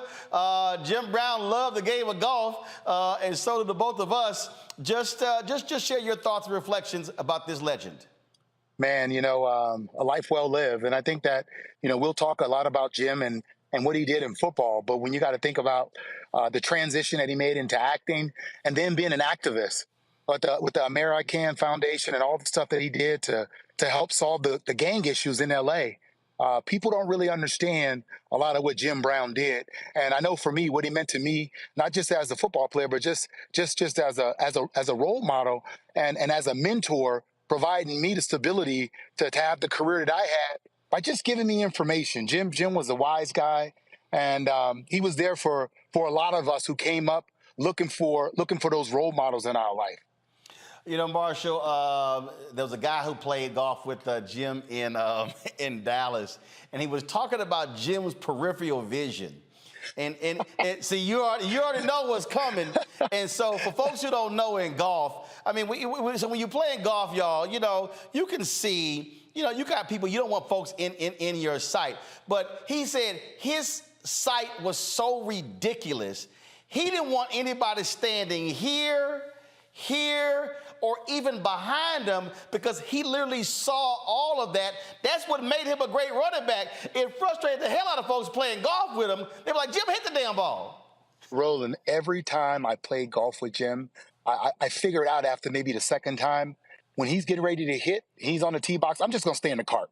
That's it. You couldn't, you were pretty much going to be wrong. And then on the green, if you were standing behind him and he missed the putt and he had the putty going back, you had to walk around and get behind him. His peripheral vision was so good, but he was just fun to play with, and he will be missed, man. Guy will be missed.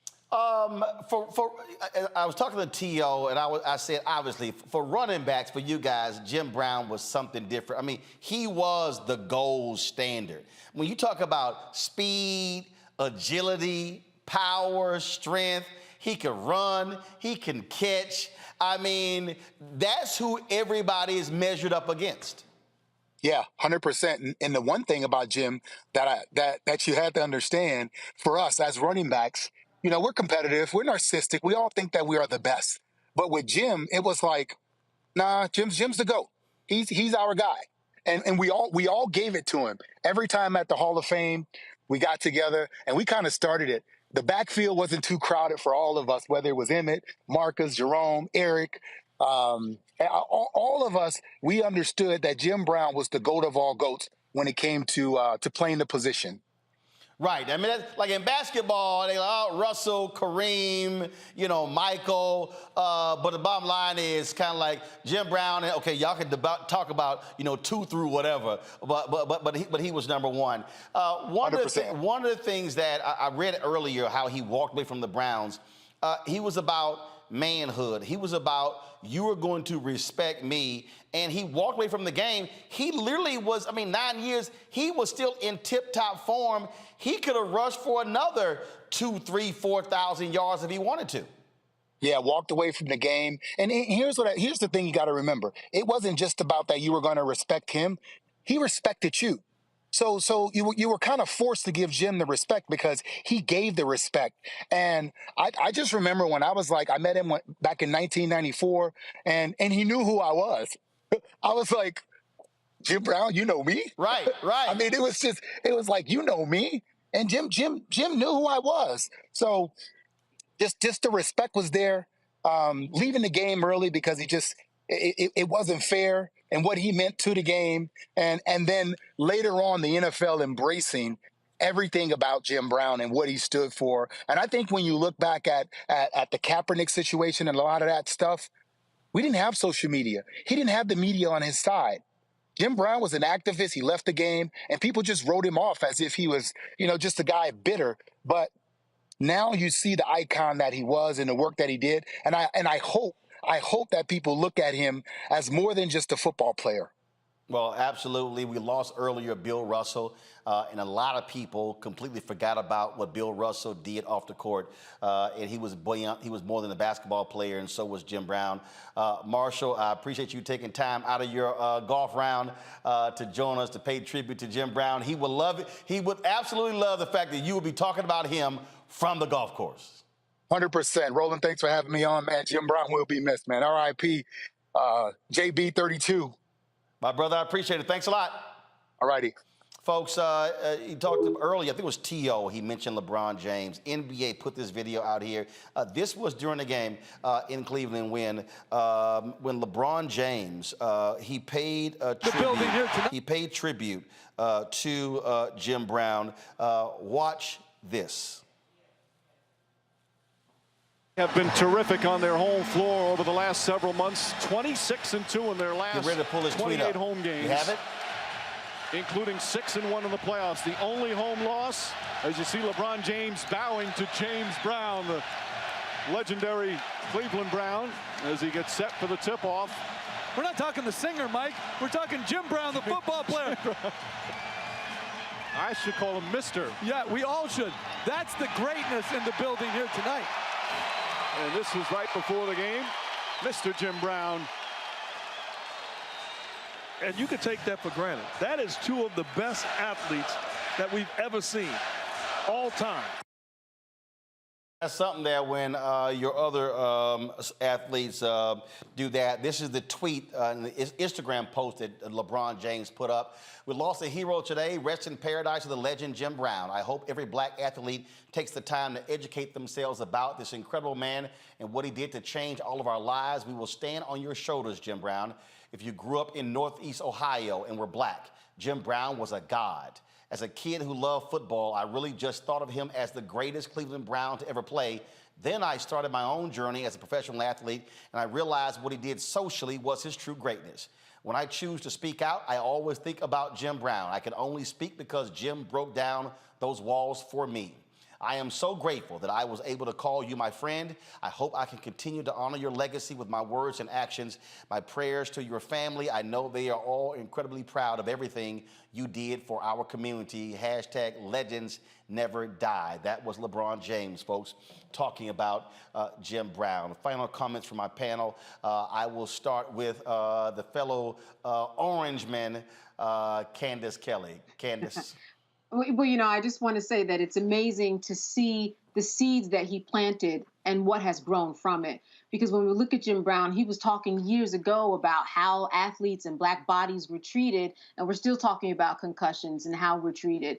And he was talking about agency and making decisions for himself and getting involved in other things that would exercise his mind. And now we're still looking at athletes who are following in his footpath because of the seeds that he planted, because they have their own agency. They're kneeling on the field. They're doing what they need to do in order to make sure that in terms of race and politics in America, that they are keeping, center in that regard. And so I just want to say that, Jim Brown is one of those people that is just hard to duplicate.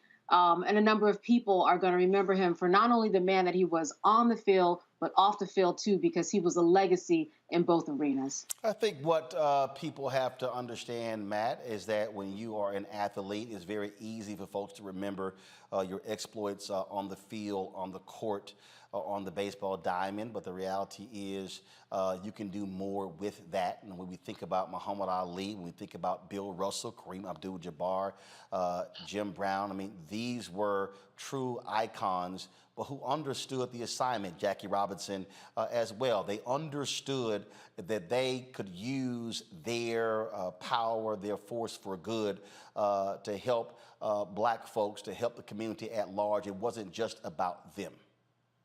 I'll take it a step further and say they understood they are duty bound to do that, right? That's what we're hearing from all of his compatriots and everyone who shared memories about Jim Brown, is that he exuded the social responsibility to help solve the gang problem, to be a role model for Black people, to help people understand their leverage and their value. And that's what I hope people take away from this. You control your destiny. Think always how to leave that legacy, but also think about where you are obliged to your fellow person to help them along the way. And, especially in a small insular group like professional athletes, how important is it to have a titan help you along the way and helping you find your own path? So what I hope is instructive to people here is that we have a responsibility to be that for each other. And I think Jim Brown modeled that masterfully. Michael. Yeah, Roland, once again, Jim Brown is somebody we need to study. He's complex as well. And also, we're talking about Jim Brown on the 98th birthday of Malcolm X as well. May 19th is Malcolm X's birthday. And we know that I encourage people to watch that movie from director Regina King, One Night in Miami, because Jim Brown connects us to Malcolm X, connects us to Muhammad Ali, connects us to what's taking place during that period of time and the fight for civil rights and things like this, fighting against racism, et cetera. And then being an activist at the ground level. So it's one thing to, just do interviews talking about the problem, but he's an activist at the ground level dealing with gang interventions and ceasefires and things of this nature. So he's somebody that needs to be studied. And when we look at many African-American athletes today, you have the Right Wayne, the Laura Ingrahams, things like this, telling African-American athletes to shut up and dribble, okay? She probably would have said the same thing about Jim Brown back in the day as well. Folks, we will end this tribute by hearing Jim Brown himself. This is what the Cleveland Browns posted when he was recognized as one of the greatest 100 players in NFL history. Jim Brown, dead at the age of 87. We want to thank everybody for watching this tribute to him, and we'll see you on Monday right here in Roland Martin Unfiltered on the Black Star Network. I don't know who wrote the list, but when I look at myself, God gave me a physique. This is Jim Brown, the most devastating ball carrier in the history of football. I was 6'2", 232 pounds, and I had quickness and speed, and the word got around that I was a different kind of guy. An animal, a real raw talent, man. See, my father made me understand it. He said, watch this, boy. He don't run out of bounds. He gonna put his head down, he gonna get some more. And when he got tackled, he said, watch how slow he get up. He said, you know what that is? He said, in life, just get up slow, because you're gonna have to pick yourself up a bunch of times. Ain't no need to rush it. And this dude never missed a game. Every Sunday we watched, Jim Brown was on the field. Jim Brown's the greatest back to ever play. He was a bad man. And not only on the field, Jim Brown being an activist had an impact on me as well. He was around at a time, man, where America was trying to change with civil rights. And for him to be an athlete and get involved in it was like inspirational, because I'm like, man, this is Jim Brown saying we got to stand up, stay together. That was Jim Brown out there on the front line. He also was very keen on economic issues, which for most black athletes, they never ever were connected with that. Jim Brown tried to bring the community together in ways that had nothing to do with sports. And he pursued acting, and incredibly, he had some good roles and played in some good movies. I want more mental stimulation. I want to have a hand in the struggle that is taking place in our country. His footprint was so big that the respect you have for him and how he's changed the game and set the blueprint for all the backs who played this game is very impactful. You know, you gotta look for a little black kid back in the 60s, man. This is doable, you mean? And so, you know, I mean, he was quite an inspiration.